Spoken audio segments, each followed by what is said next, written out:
слушала отца, потешала молодца. Я не слушала отца, потешала молодца. Я зато его потешу, надену отца.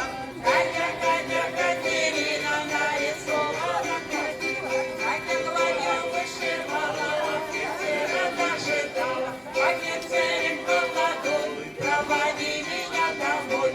Ой, добрый проверь, и окошко отворит. Герман распрощается.